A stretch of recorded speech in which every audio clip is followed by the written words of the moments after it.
एक बार विश्वामित्र के वहाँ वशिष्ठ जी गए, तो विश्वामित्र ने वशिष्ठ जी का आवभगत करते हुए विदाई के समय, अभी तो रुपए दक्षिणा में दिए जाते हैं, पहले के जमाने में तपस्या दी जाती थी, तो विश्वामित्र ने 60,000 वर्ष तपस्या का फल वशिष्ठ जी के स्वागत में भेंट किया।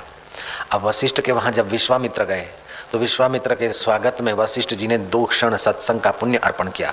विश्वामित्र झिझक गए, झुलस गए कि ये तुम हमारा अपमान करते हो, हमने तुम्हारे स्वागत में 60,000 वर्ष तपस्या दी और तुम हमको 2 क्षण सत्संग का पुण्य दे रहे हो, मेरा घोर अपमान है। वशिष्ठ ने कहा, नहीं मुनीश्वर, अपमान नहीं है, आपका पूरा मान हो रहा है। 2 क्षण सत्संग आपकी 60,000 वर्ष तपस्या से ज्यादा है।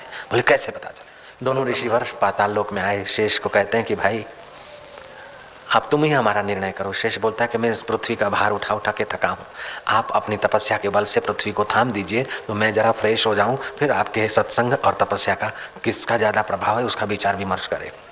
विश्वामित्र कहता है कि मेरे 60,000 वर्ष तपस्या के बल से, नहीं वसुंधरा देवी तू टिक जा। शेष ने जरा सा सिर हटाया तो वसुंधरा डोलायमान हो गई। बोले गई गई संभालो। वशिष्ठ ने कहा, हे वसुंधरे माँ, 2 क्षण का मेरे समता का सत्संग का पुण्य के प्रभाव से मातेश्वरी आप यहीं इसी अवस्था में रही है। पौराणिक कथा कहती है कि पृथ्वी की स्थिति वही की वही रही। 2 क्षण सत्संग बढ़ गया 60,000 वर्ष तपस्या से। विश्वामित्र बोलता है शेषनाग को कि हमारा निर्णय करो। नहीं, शेषनाग बोलता है आपका निर्णय हम क्या करें, वो तो पृथ्वी देवी ने ही कर दिया महाराज, मैं काहे को आप जजमेंट सुनाऊं, आप ही देख लीजिए महाराज।